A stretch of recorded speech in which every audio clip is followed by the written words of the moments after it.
just do the general salute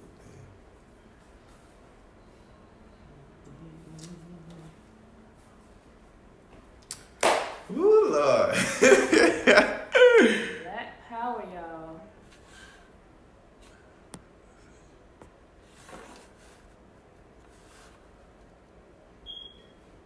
I don't always get the pin notification when I'm doing vlogs. Really?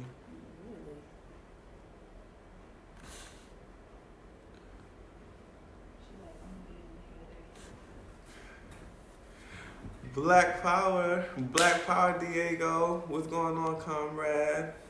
Y'all come on. It's time for the Revolutionary Book Trap. Gang. What's up? Good morning. Please make sure you share Comrade Diego and anybody else that comes in. Make sure you share on your timeline, any groups that you might be in. Black Power Den. Black Power. Happy Sunday morning to you. Yes, thank you for joining us for the Revolutionary Book Club, aka Book Trap, where we push political education. Political education is our drug of choice, you know. This is going to be a great episode. Today we are concluding our second book, Revolutionary the comrade. Revolutionary Suicide by Comrade Huey P. Newton. We've come to the end of the road, comrade. We have. It's over. Wow, and this was such a good book. It really was. So I'm sort of sad. You know, I'm sad, but then I'm also excited to move on to our next book. So Yes. It's gonna be great. I got nobody to share it to though. Just share it anyway, comrade. They don't just share it. Just share it. Share it on your page. Share it on your platform. Share it on all the groups that you're in. It doesn't, you know, you don't have to tag anybody. Just share it so that the information gets out. Black Power, comrades. So we're going to go ahead and get started. We just want to formally welcome everybody to the Revolutionary Book Trap presented by Black Hammer. It's your boy, Chief Dia, with my girl, my comrade, Chief Nyah.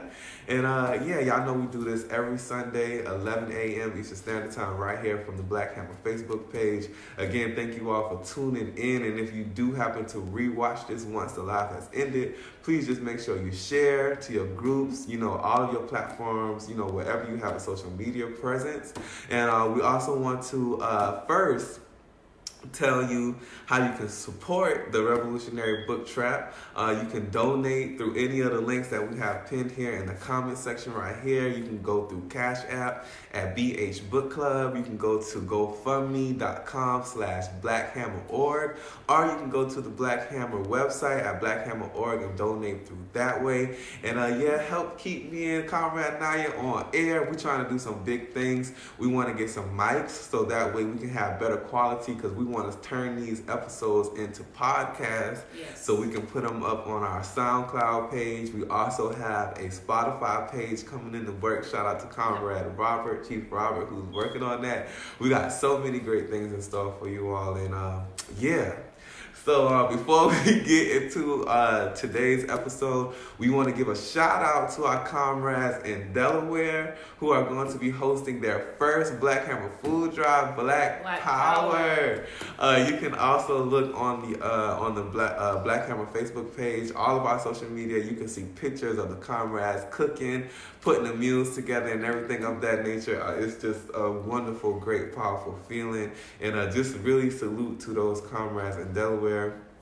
Comrade Nyah is leading the food drive that we're going to be having here in Atlanta, taking place on the 30th. November 30th. Tell me about it, Central comrade. Park. We're going to strive to feed as many people as possible. Yes. But if you would like to donate to that, you can donate funds to the Black Hammer General Fund, which is BlackHammer.org on CashApp. That's $BlackHammer.org, so you can donate there. If you're in the Atlanta area and you want to help us, hit us up in the comments. You can hit me up. I'm Mark T. Buchanan, and I'll make sure that I get you involved so we can you can help us give out the food. and join Black Hammer. Yes, Black Power, Black Power. All right, comrades. So we're going to go ahead and get started. Today we're going to be reviewing the last chapters of the book, and that's chapters 31 through 33. So I hope you got your hashtag read that back parts prepared so we can have a very fruitful discussion. Let's go ahead and get it started. Alrighty. So let's see here. These were some very the chapters following like the trial and everything. It was just the aftermath, and you could tell that there had already been so much damage done by the courts and the government and everything. Cointel Pro had already, and it's just seeing the pieces being picked up. Yeah. Wow. So yeah, we begin with chapter 31, and the chapter is entitled "As It Should Be: Surviving." And this chapter is mainly focused on the second trial that Comrade Huey is going through, you know, after he was charged with, it was an involuntary manslaughter? Yeah, they found him guilty of voluntary, I think it was voluntary manslaughter of that officer, based on the fact that they felt that Huey wasn't wounded to the point to where he didn't have to shoot the cop. So, you know, he starts out by telling us, you know, how he has this combination of suspense and deja vu. Like, they don't change any of the witnesses from the first trial. They bring back everybody from the first trial. Yeah. And it's just like, damn, you know, like, it's so blatant that they're really just trying to convict Huey P. Newton, and it's done, you know, in the open courts, like with these shitty ass witnesses. And they're just like, we're still gonna get a conviction. I believe the only thing that has changed from this point, you had Lowell Jensen, who was the first prosecutor in the trial when it first happened, but now this motherfucker is the district attorney. He has been promoted to the district attorney. So, I mean, like, the whole hostility to Comrade Huey P. Newton is just so open and just so blatant. Like, it's just like, you know, it's just been, you know, let's say, perpetuated by white power, white imperialism, that their courts are absolute. Like, nothing in these courts can be challenged, and, you know, it's just absolute, permanent. Nothing can challenge it. And then you come across, you know, these real life situations, like with not only Comrade Huey P. Newton, Comrade Assata, but, you know, just think of all of the other political prisoners that are in prison right now on trumped up charges. You know, innocent African people, colonized people, just wanted to struggle for a decent way of life. Yes. Of life. And I think I was reading somewhere about, you know, like poverty, in that the reality is, in order for there to be a rich people, there has to be poor people. And there can't be one without the other. And, you know, Black Power Comrade Gigi, like when you see this circus of of justice just like play out, it's crazy. So so again, he's talking about all of the first witnesses that came into you know, that were in the first trial. They're back again, the same cast, you know, as he says. And he talks about how, you know, we talked about when he was first pulled over, that Comrade Huey was reaching for his law book or whatever, you know, that he always carries on his person. And he was just laying out how that piece of evidence, was so important in the first trial, because the prosecutor's case is built on the fact that Huey got out of the car and he just started shooting all of these pigs. But he only had his law book, and it happened, they had it in evidence for the first case, but now he talks about how in the second case they lost the damn. Yeah, and then that book had like, I mean, it was soaked in blood and everything. So they lost this, and then they were just so cavalier about it. Just like, yeah, we just got lost. So, you know, it's fine. We can give you a copy of what the law book was, and it wasn't as effective, and they knew that. So.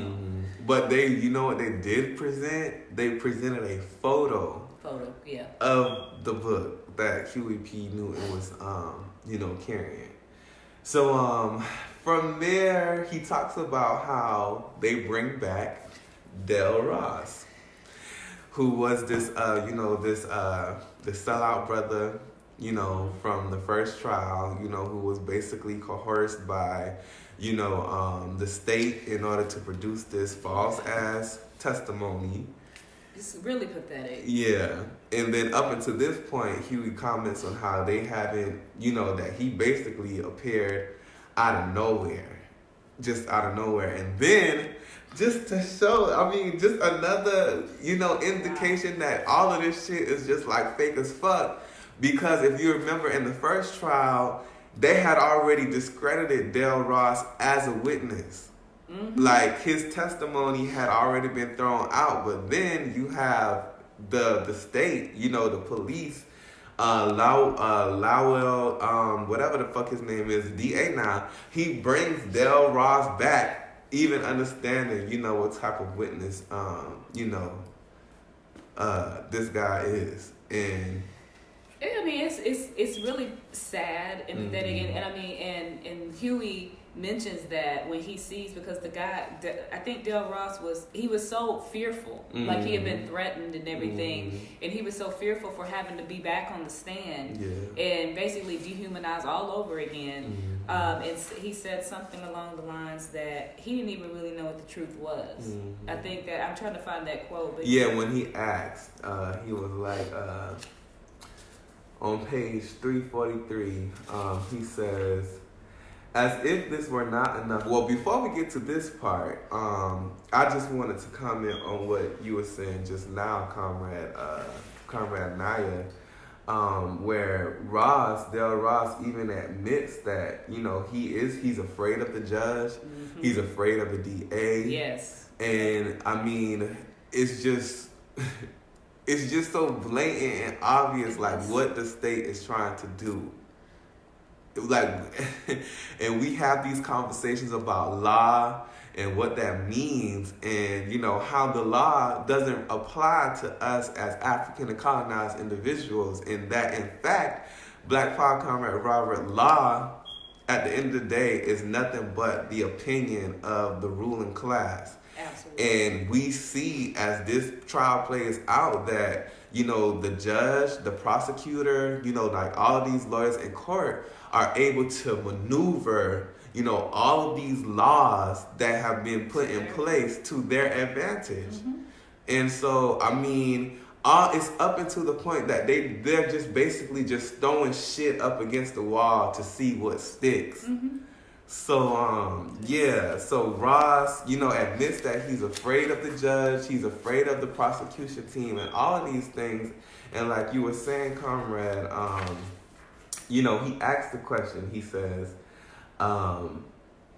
then looking out into the courtroom, he says, is there anyone here who believes in the truth? Would you raise your hand? This was such a bizarre development that the entire courtroom sat stunned. No one moved or spoke except the district attorney, who raised his hand and said, Mr. Ross, I believe in the truth. The judge leaned over and told White to put his hand down.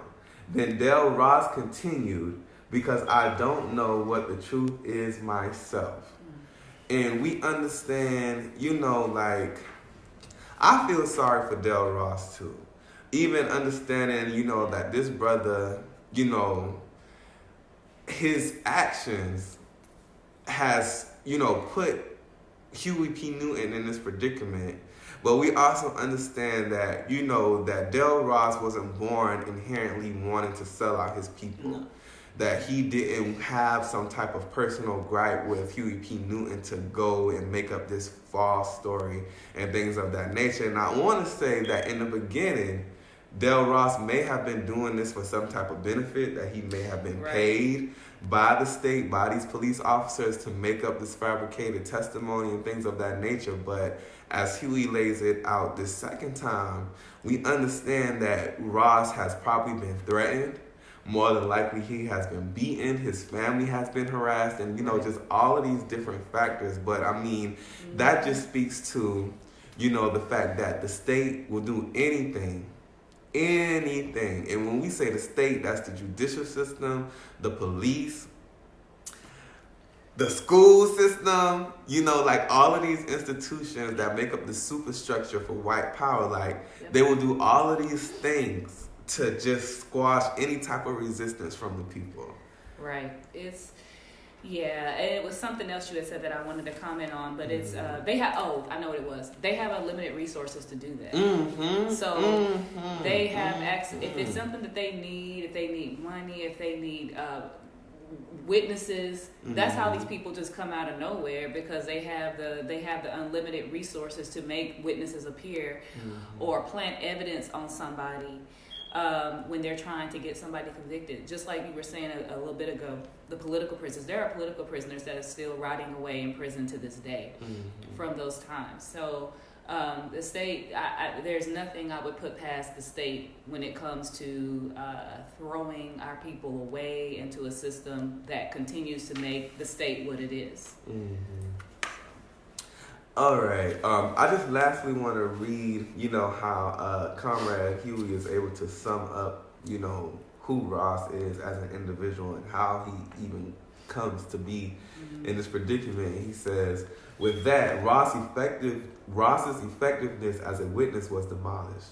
I was sorry to see him so dehumanized, for he seemed to me living proof of what American society can do to oppressed and poor people. A despicable abuse of power a despicable abuse of power had intimidated a weak man, a man who had little to lose, but was so terrified to let go of that. The whole pattern of his life had taught him to fear and defer to those who control a society's institutions. At last, faced with a crucial test that resembled all the earlier small humiliating choices in his life, he had no resources to help him resist. He gave in again, and his defeat ended in misery and shame. And so many people that we know, so many regular, everyday black and colonized people that we know we are all, faced in the same situation. That's why you have to be tied to organization. Absolutely. Because when you are, coerced, are harassed by the state, by these agents, these police officers, all of these different institutions, you have organization to fall back on, to even give you that semblance of courage to say, no, motherfucker, I'm not selling out my people. I'm not selling out, I'm not selling out the interests of our liberation or anything else of that nature. Right. And when you have that, when you have organization, there is absolutely nothing that you cannot do. There is nothing that you cannot do. Mm-hmm. But unfortunately, Ross didn't have, access to that. No. So yeah. And then of course that other witness, Henry Greer, the one that was supposed to be at the scene, and the bus driver. Same thing we're seeing with that.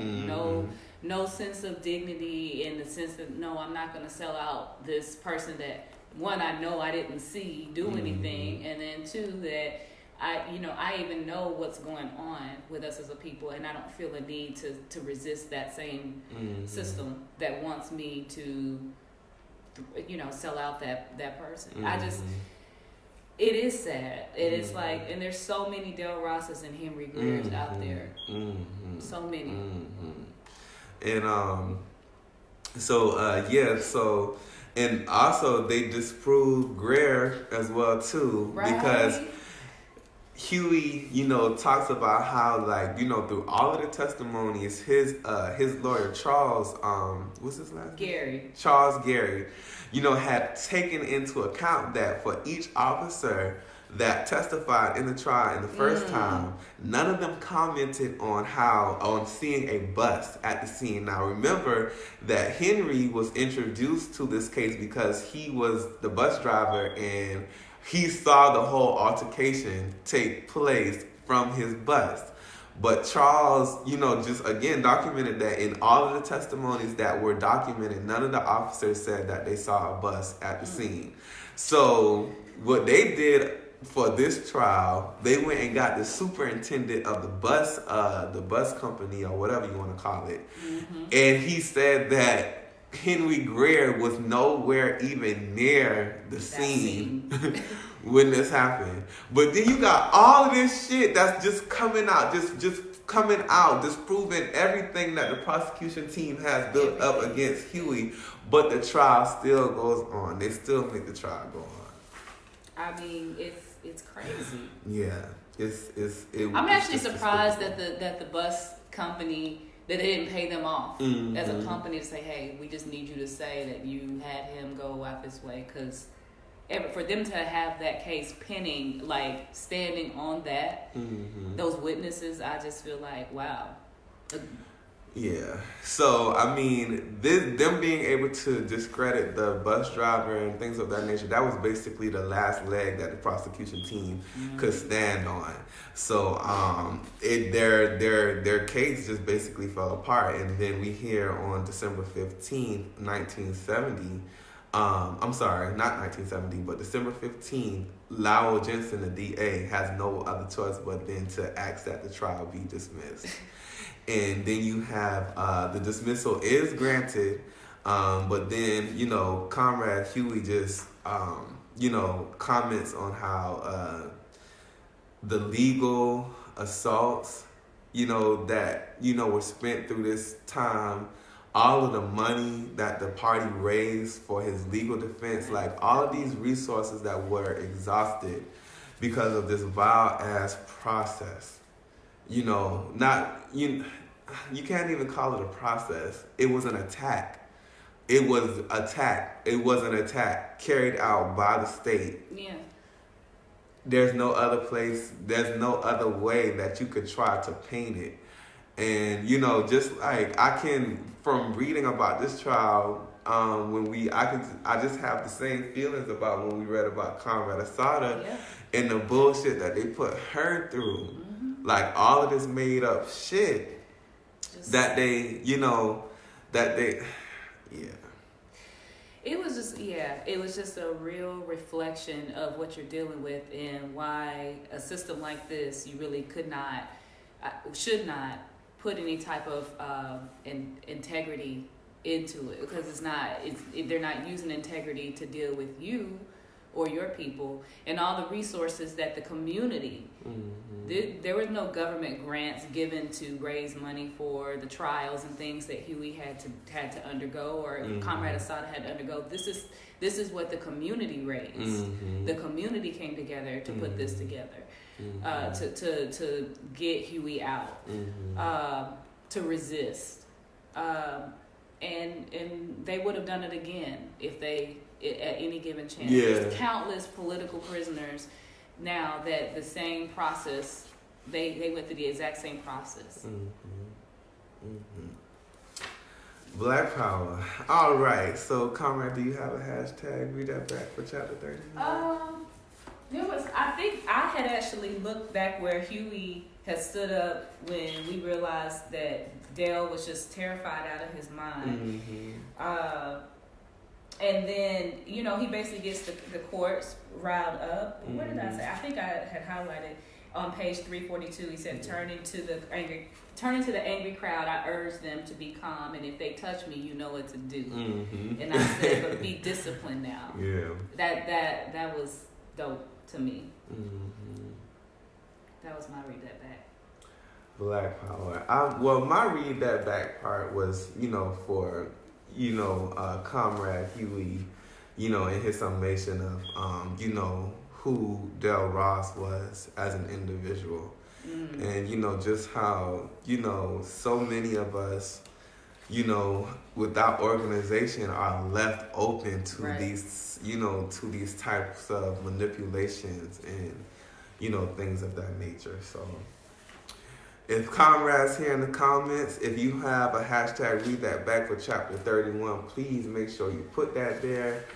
Other than that, we're going to go ahead and move on to chapter 32, which is entitled China. And I want to read this quote that Comrade Huey has here, at the beginning, which is from Chairman Mao in his Little Red Book. And it says, "The people who have triumphed in their own revolution should help those still struggling for liberation. This is our internationalist duty." Black Power. Black Power, Comrade Cameron, it's okay. Black Power Chikonde, what's going on, Comrade? So in chapter 32, Comrade Huey, speaks about his visit to China. And, up until this point, China, has been such a great example of, what we understand that the revolution that happened in China, wasn't absolute, and I mean that's evident by what we see, happening there now. Yeah. But at this point in the 1960s, up into the 70s and things of that nature, there had never really been no concrete, example. Well, other than what we were able to see what happened in Vietnam, but I believe all of that stuff was happening like in the crux of the same time. But, Comrade Huey in this chapter just speaks about, his experience of visiting China and, just the freedom that he felt, in this time when he took this visit to China. And first, one of the first things that he comments on is the police behavior within China. And, just this stark difference that he sees, from being here in the States versus going over, to take this visit in China. And he says, "For instance, the behavior of the police in China was a revelation to me. They are there to protect and help the people, not to oppress them. Their courtesy was genuine. No division or suspicion exists between them and the citizens. This impressed me so much that when I returned to the United States and was met by the goddamn tactical squad, like, what? The tactical squad, that is, that is a squadron that you would see, deployed in war somewhere, some type of shit like that. But you need a whole tactical squad, for this, this brother, who was doing nothing but, fighting for the liberation of his people." I mean, and he says that he's met and was met by the tactical squad at the San Francisco airport. They had been called out because nearly 1,000 people came to the airport to welcome us back. It was brought home to me all over again that the police in our country are occupying repressive force. I pointed this out to a customs officer in San Francisco, a black man who was armed, explained to him that I felt intimidated seeing all those guns around. I had just left a country, I told him, where the army and the police are not in opposition to the police, but are their servants. That's the, that... And that's public service. That's the name that they give pigs in the U.S. And we know that that's not the case. And reading this part where Huey actually goes to a different country, a socialist country, where the police really are the servants of the people, it's almost unheard of. It's almost unheard of because we as black people and colonized people, when have we ever felt like we could actually call a pig and actually get help? Like, what goes through your mind when you think, what if I'm ever in a dire situation where I need help? Who the fuck would you call? Would you call a pig? Or, but in China, it was just like him outlining this difference was just so, like, surreal. Like, and then, white power has done such a great job of being able to manipulate the mind of the masses. Yes. And, you know, when you see a police officer, what white imperialism has been able to do is distance the history of the police officer from the original police officer, which was the slave catcher, the slave patrol. Exactly. These individuals that were hired by the slave master to go out and return Africans who had escaped from slavery. And you have to understand that in that period in time, African people were property. We were owned. Yes. We were property. No rights. So when you understand that the police, the pigs, how they stand now are an apparatus of the state. And the state is what is put between us as colonized and oppressed people versus white imperialism, white power. So when you understand that relationship, there's no way that the police can operate within our community other than to serve the interests of the white ruling class. That is to protect their institutions that they may have in our, in our communities, or even just to be this intimidating presence so that we won't rise up and resist the oppression that is forced upon us the other day. I was just sitting here with a brother, a teacher, a school teacher, who was pulled over, right? Listen to this shit, Nyah. He was pulled over, had his license, registration, and everything. But at this point in time, he's pulled over. He's just leaving his school. And the thing about it is he lives across the street from where his school is, literally up the street. Wow. where his school is. So he's pulled over by the pigs. They ask him for his wallet. Now, mind you, again, he's right out front of his school and his students are outside of watching this whole thing take place. So he's in the car. The pigs come up to him. At first, it's a white pig. It's a white woman pig, y'all. And this is an African man. So, of course, you know this bitch calls for backup. Of course she does. So the backup gets there. Before oh shit. This shit is crazy. Okay, so listen. Okay. Before she calls backup, right? He informs her, the teacher, the brother informs her that he has his wallet, but it's in the back seat of his car in his laptop bag. So the only reason why he's even having to explain this shit to him in the first place, because he knows a possibility that this white pig bitch will shoot the fuck out of him and he can die in front of his students. So he tells this pig that. So this is when she goes and she calls for backup. So it's another white nationalist, white ass pig who comes to the scene, and the brother explains the same thing. Do you know that they pulled him out of his car and placed him in handcuffs, put him in the back seat of the patrol car while they went and they got his wallet from out of the back seat? Disgusting. And I told that brother, I said, what they were doing, it don't matter. Let me tell you something. You can be a lawyer, you can be a state official, anything that you want to be, but it does not matter at all. It does not matter at all, not 1 ounce. And I told him that these pigs did that to you, my brother, because your students were standing there, they were watching this shit, and these pigs wanted them to know, I don't give a fuck if you grow up to be a teacher. I don't give a fuck what you grow up to be, period. We still can humiliate you like this. We still can take your human dignity away. And that is the relationship that we have to the pigs. Yes. No other way. It's no other. They're not here to protect us. And how could they be here to protect us when 10 times out of 9 the pigs that you see operating in your community don't even live in your community? They drive 1 to 2 hours away to come and patrol in your community. So how can they know that sister so-and-so has a son who may have autism and he has to be cared for in this certain type of way? Or how are they supposed to know auntie so-and-so, she just likes to walk the street late at night because that's what she just likes to do?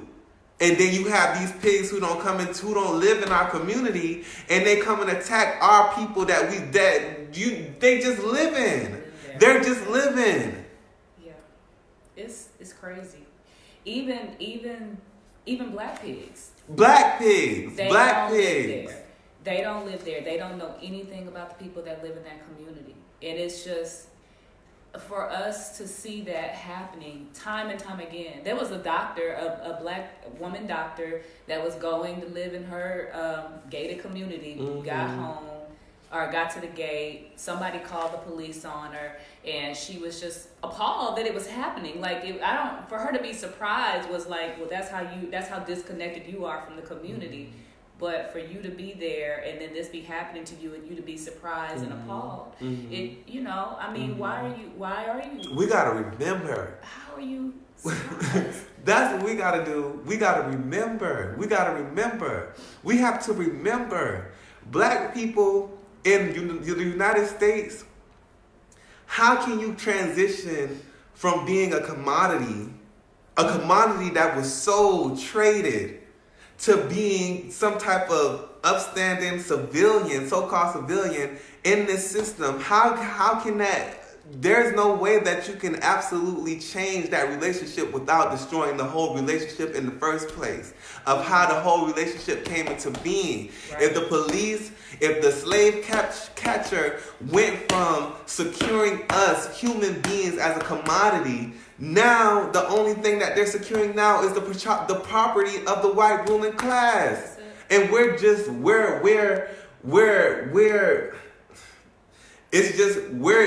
items, not even necessarily items, but we're the aftermath of that relationship. And the relationship is still intact. It's still intact. The only thing is they're not securing us. They're securing the resources of the ruling class. They're securing the resources of their boss.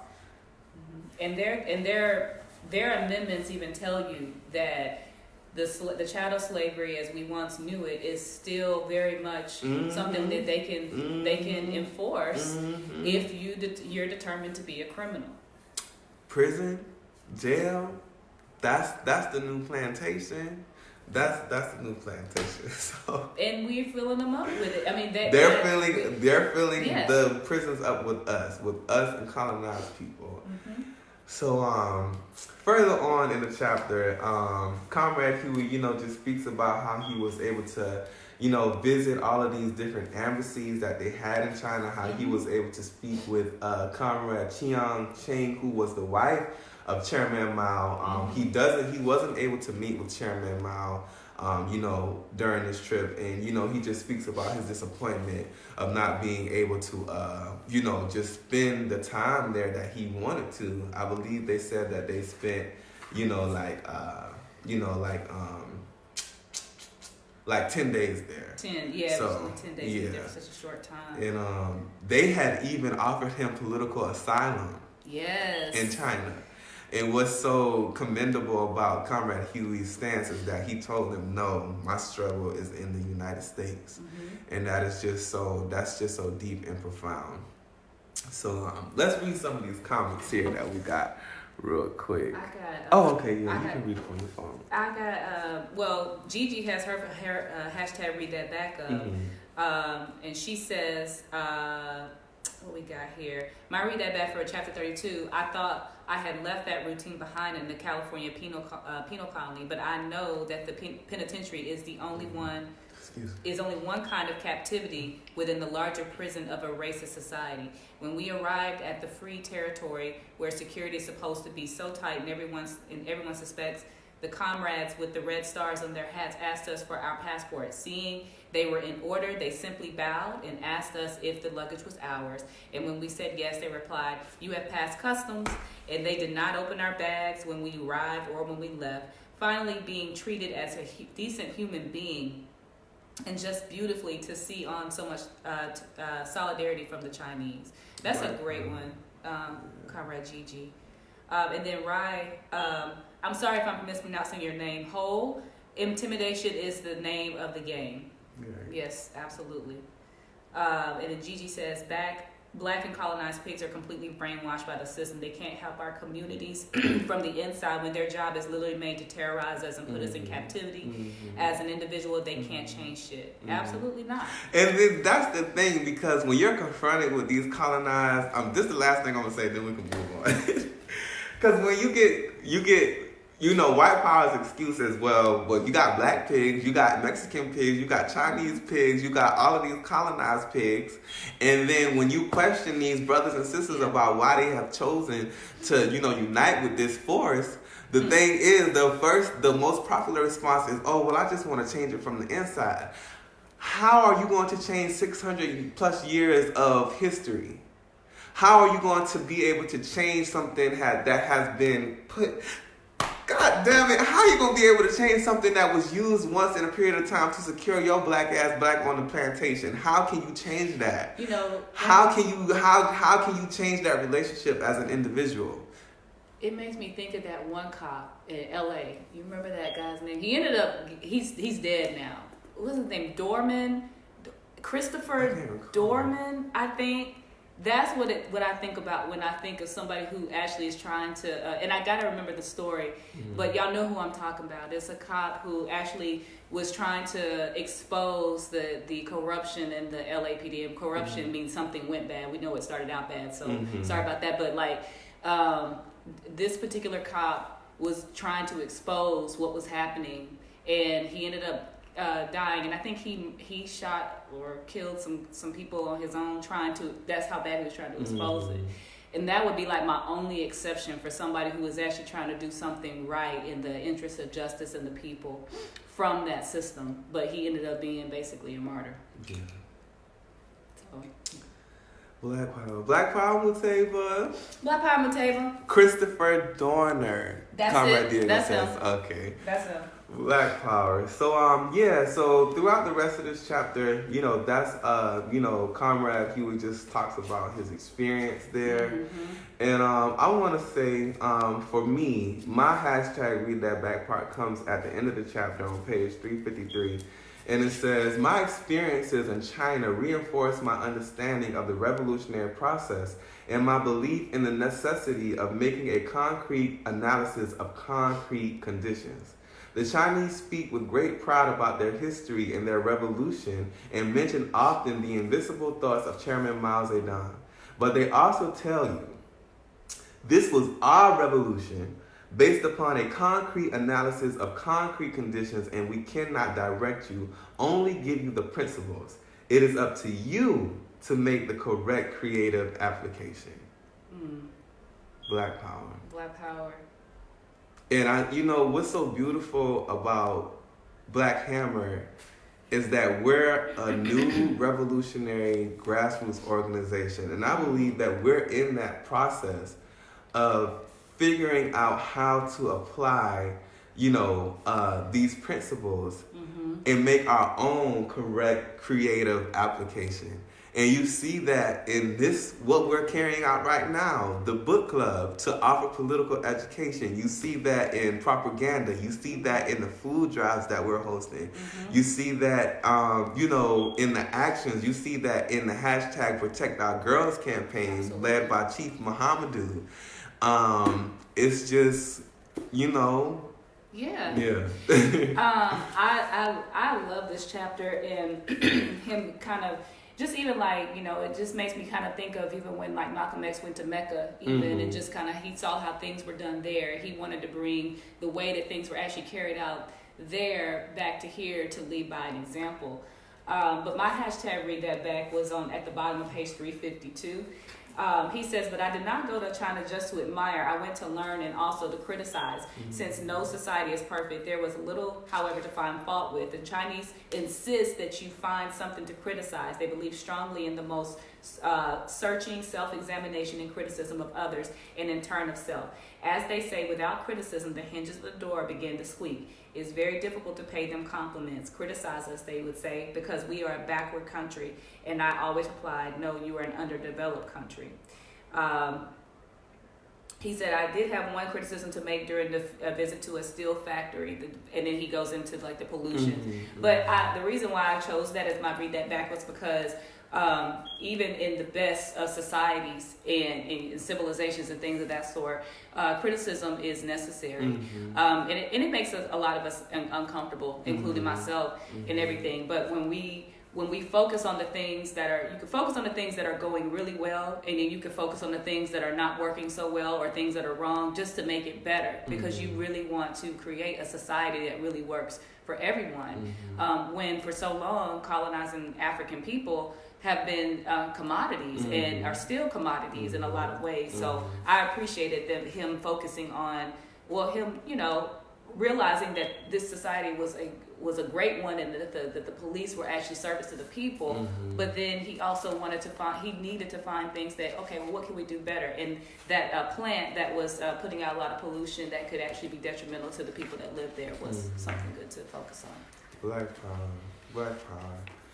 So, moving on to our last chapter, do you want to see if you have any comments? Yeah, and then Gigi said that was her second read that back, so I appreciate that. Yeah. It says, Arise says, when someone tries to change something from the inside, they cut themselves off from community, which is the only way to make real and lasting change. Black Power, Rye. And thank you, DP, for reminding us of the name of that cop we were talking about earlier. But that's it. That is so entirely true, and I think that in this last chapter, Comrade Huey talks about, how an individual can separate themselves from the community. And this individual he's speaking about in this chapter is Eldridge Cleaver. And I want to read this quote that he has at the beginning of this chapter as well, too, by Chairman Mao, and it says, "We must undoubtedly criticize wrong ideas of every description. And it certainly would not be right to refrain from criticism, look on while wrong ideas spread unchecked and allow them to monopolize the field. Mistakes must be criticized and poisonous weeds fought wherever they crop up." Black power. Yes. Black power. So yes, in this chapter, Comrade Huey, speaks about Eldridge Cleaver, and he talks about how, when he got out of prison in August 1970, that the party was, pretty much in shambles. Right. And, the only thing, he says that it's understandable for a number of reasons, with him and Bobby being off of the streets. But, I want to raise a criticism of that because, we understand that even in the absence of our leaders, we have to have systems in place that if something is to happen, that the party, the organization must be able to, it has to be able to continue to function. Absolutely. And I feel like, this contradiction plays a lot into why, the party was so able to be defeated in such a way.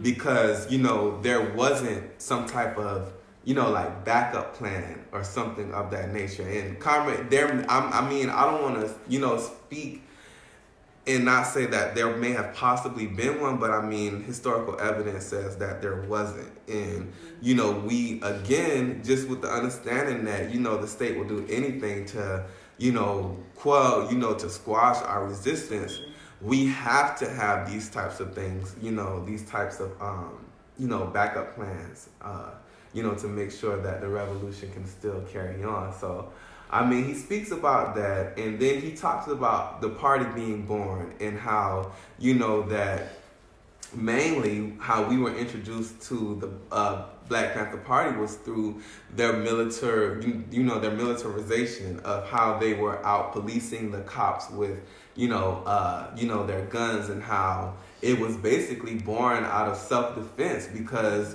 we were tired of being brutalized by the pigs.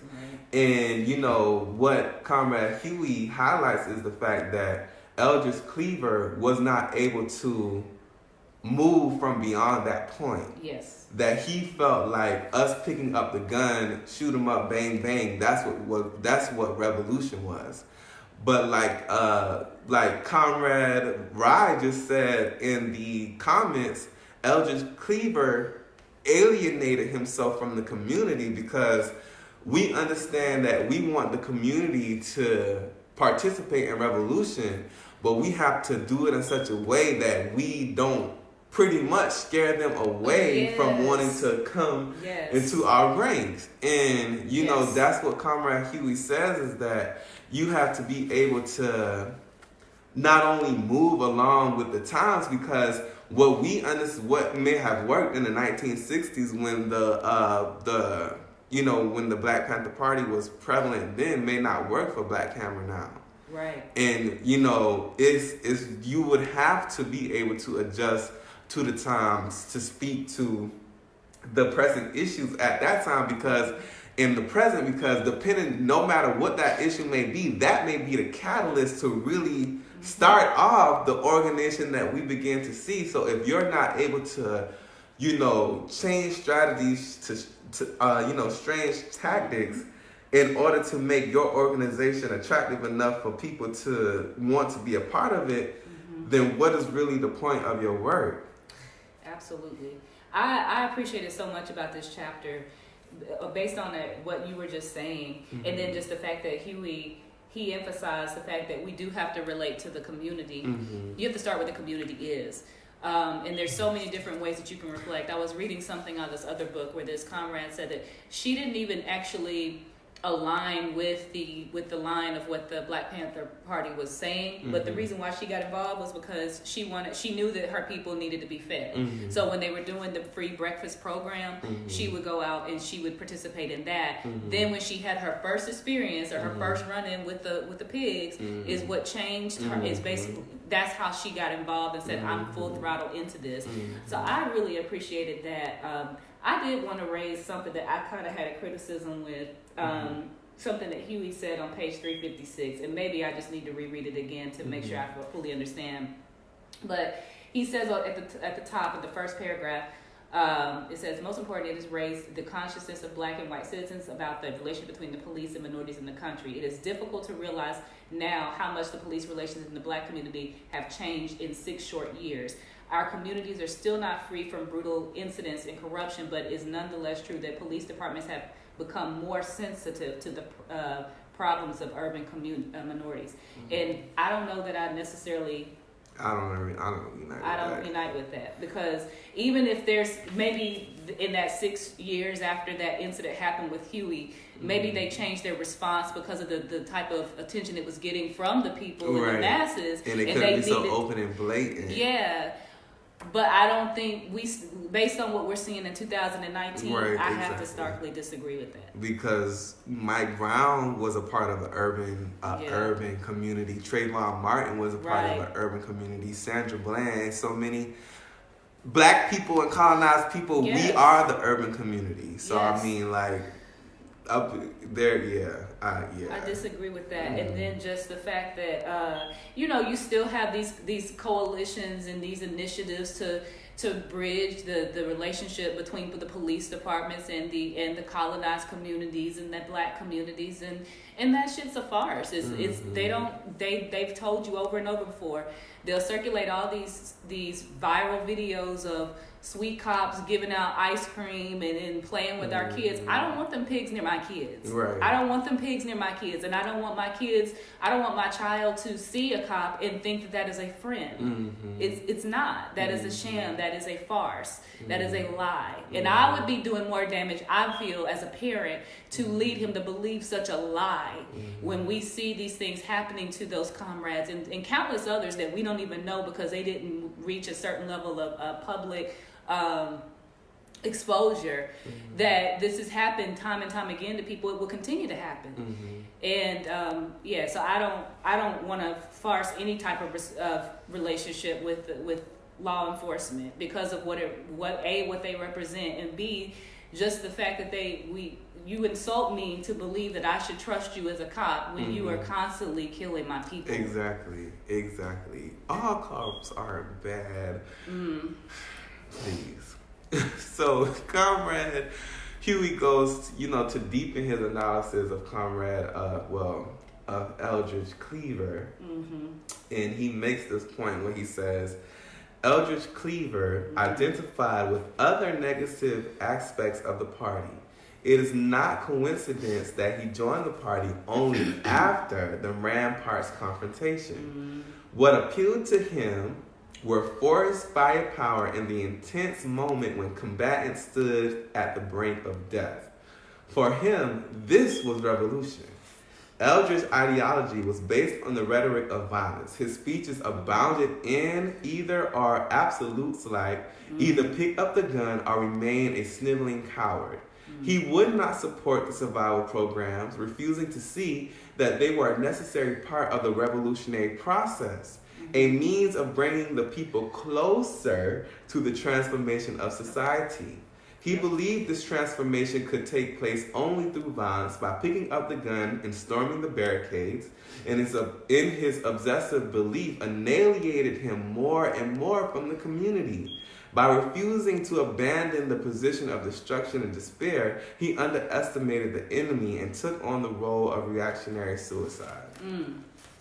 And that's so deep. And the only other comment that I want to make about that is that, when we see, like, for example, when Comrade Mike Brown was murdered in Ferguson, in the aftermath of that, we saw, the riots, the transformative riots, the righteous riots that took place. Right. But after those riots were defeated, because they were, we understood that, we saw all of these white liberal organizations and, the black left come in and, bring all of these different community programs and all of these different things like that to basically pacify, the people, to say, hey, Mike Brown died, well, at least you got a new library, or at least you got a new sports program for the children and things of that nature. We understand that to be pacification.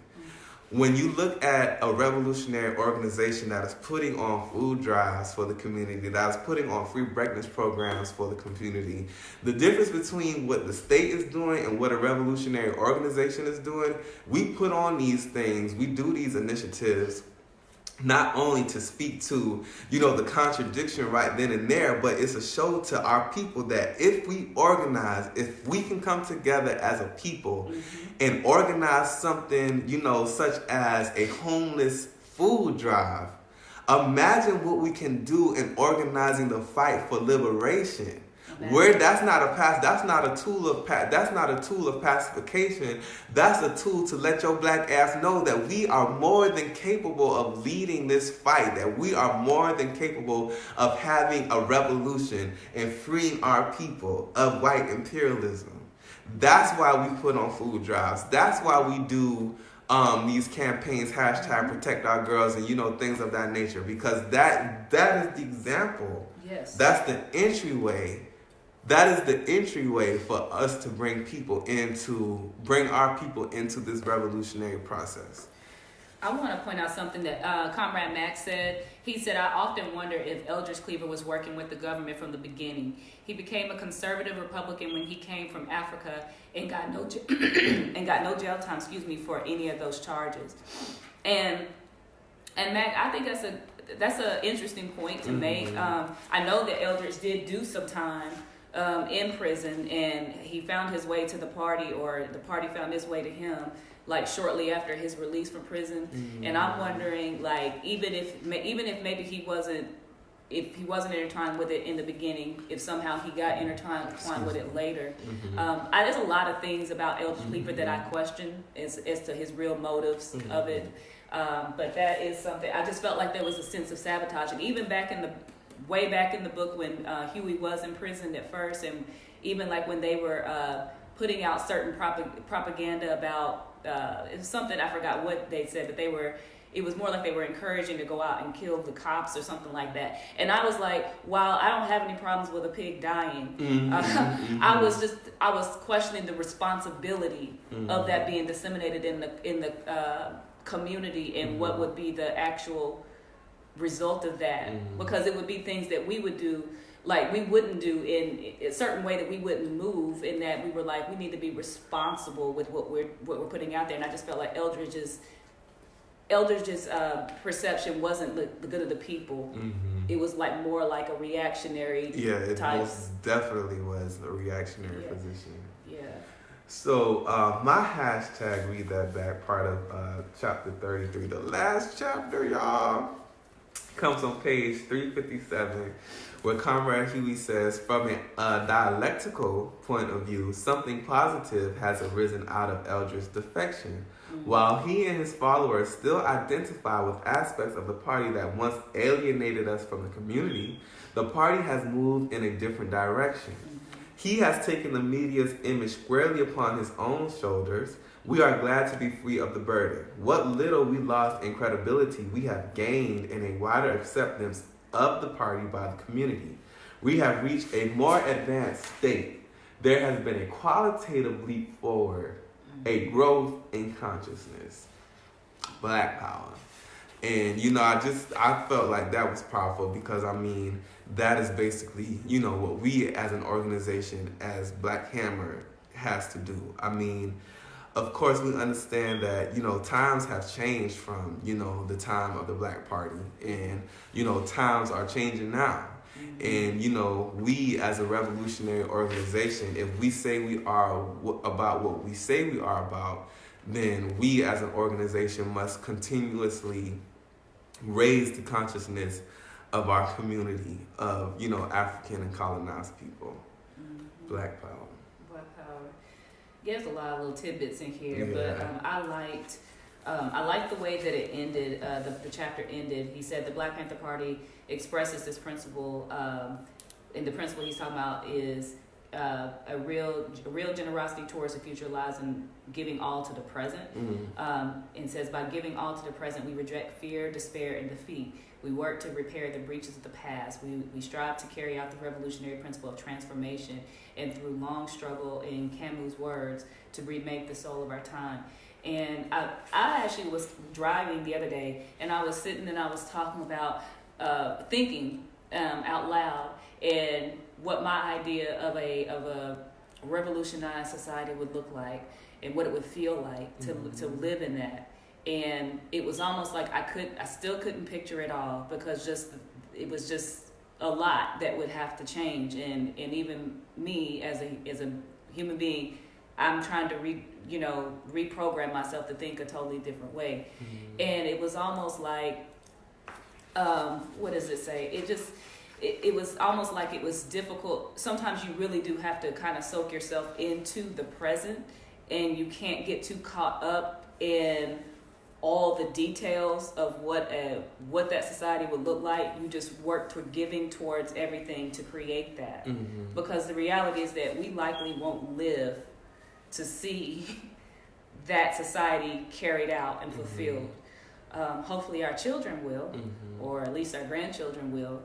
But for us to do nothing and say, well, things are just the way that they are, and we just leave things and we just do the best we can, then our children and our grandchildren and our fathers and sisters and brothers we will continuously be robbed of their presence, based on the fact that they were born into a colonized society and were treated as a colonized individual by a ruling class. And so I just thought about it the other day. It was just like, it was difficult for me to kind of really picture that, and what that would look like. But I was just like, but all I know is that now I'm working to bring that reality into an existence. Black power. So. Oh, so that concludes Revolutionary Suicide by Comrade Huey P. Newton. How do you feel about the book, Comrade? I love the book, and when you guys get a chance, read the epilogue too, because it's really powerful. But the book, I loved hearing Huey's account for the Black Panther Party. I think this was the source that we needed to hear it from him and Bobby Seale, like with them being the co-founders of the organization, and then of course there's all these accounts of what the Black Panther Party was, that the PBS special that of course was going to have their own spin on it and everything.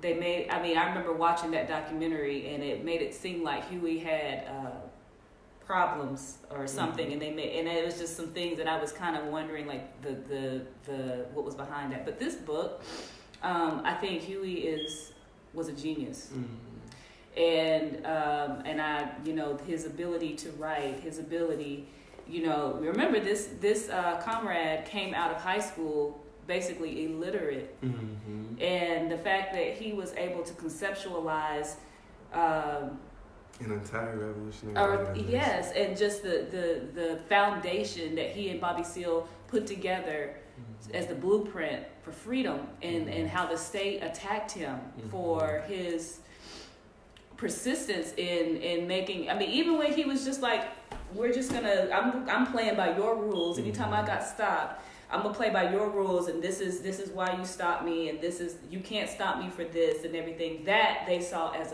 a threat.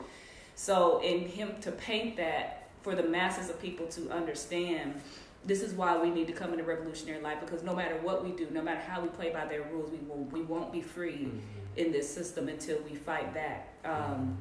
The fact that we, telling people that you have a right to defend yourselves and your families and your communities, and these programs that we enact, that they enacted with, feeding the community and things of that sort. Then when we learned that the police were telling the people that the food was poisoned, and I'm not even sure if he did talk about that in here. Just the fact that, why would you stop if this is the organization that's about feeding the people, and you saying get off of welfare, so to speak, and feed yourselves, then we do that. White people make up the majority of people who are recipients of welfare. That's fact number one. Then you tell people to stop going to this free program that's feeding children, Black poor children, and you tell these people, the families, well, they're poisoning the food, so stop taking your kids there. There's so many things from this. I'm definitely gonna be reading this book again, but it was just an amazing, just reliving of what the Black Panther Party was, and the concept of revolutionary suicide. And how that was framed. That, I unite with everything that you laid out, comrade.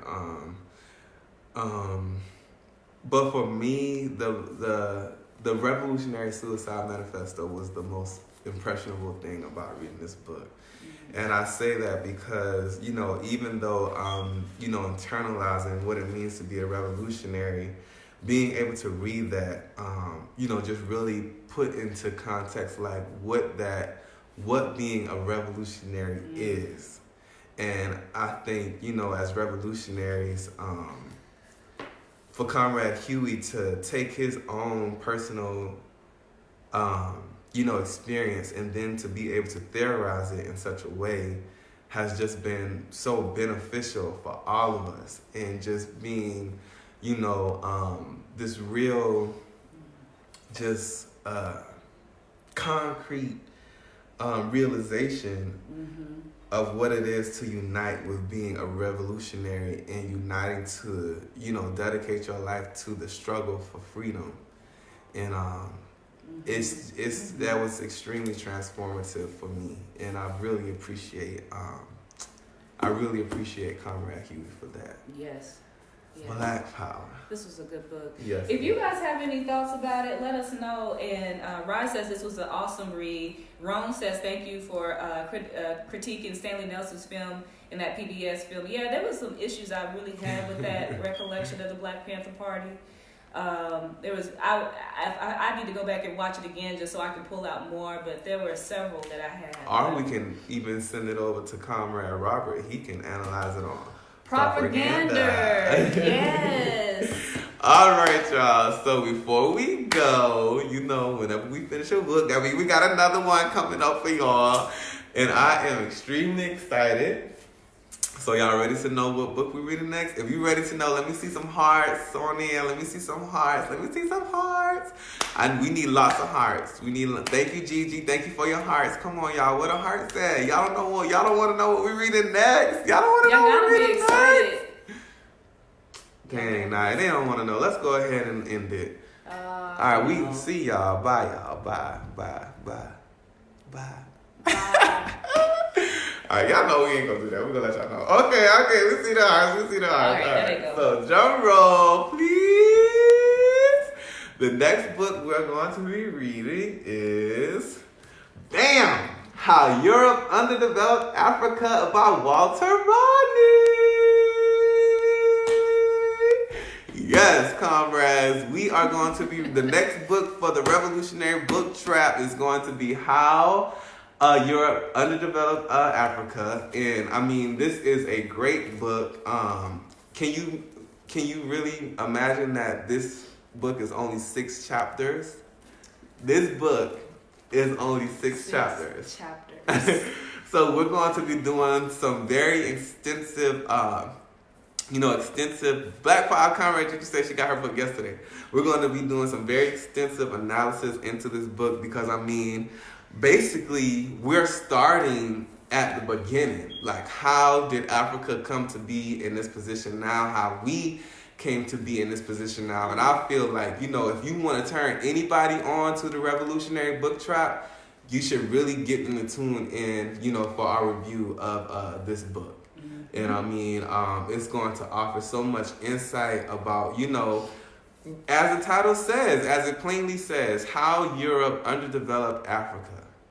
And you don't want to miss it. I can't wait. I really am excited. I have a different version of the book, but we want to give you guys a chance to get the book, get your hands on the book. But we also have the PDF, so you guys can follow along. But I'm really excited because, just like you said, reading about how Europe, brought their disease-infested. Gigi said she a thick book. Okay.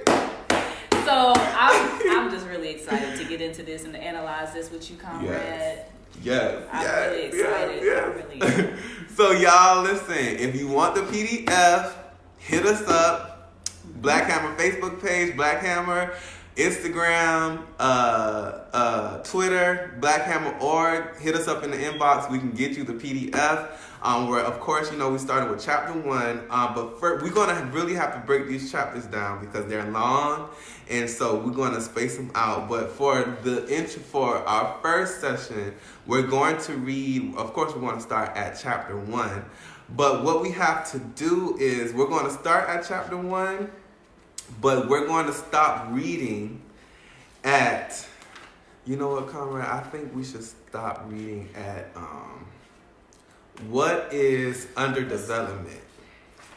That subtitle? Yeah. Okay. And I only say that because Nyah has a different version than me. And I believe this is the original copy, but they have out so many different versions. So we're going to start at chapter 1.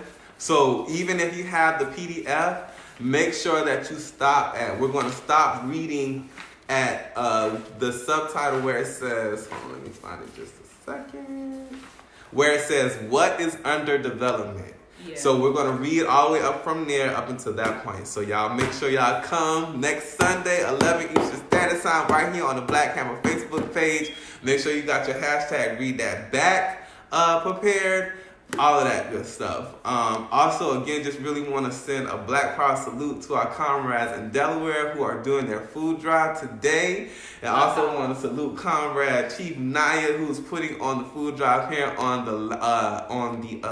here in Atlanta.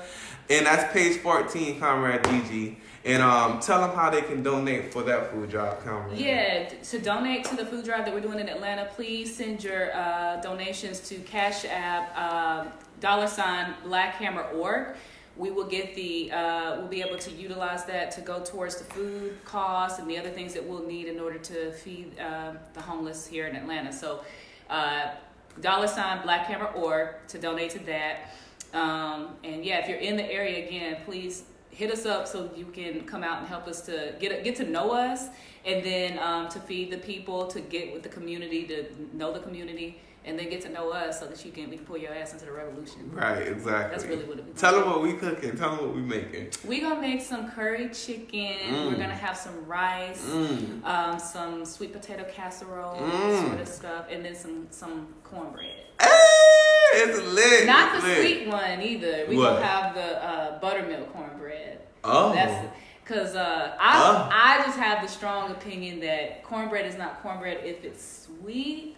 It must have that. I don't know about that, Conrad. I know that's the debate. Cause see, I use when I make dressing like stuffing, I use buttermilk cornbread. Yes. But if I'm just eating like regular cornbread, Jiffy Mix, I don't put too much sugar. I just like it to have a slight sweetness, not too overbearing sweetness. Because I feel like cornbread is kind of like a savory type, sweet type dish or whatever. But I'm down with it. So. Yeah.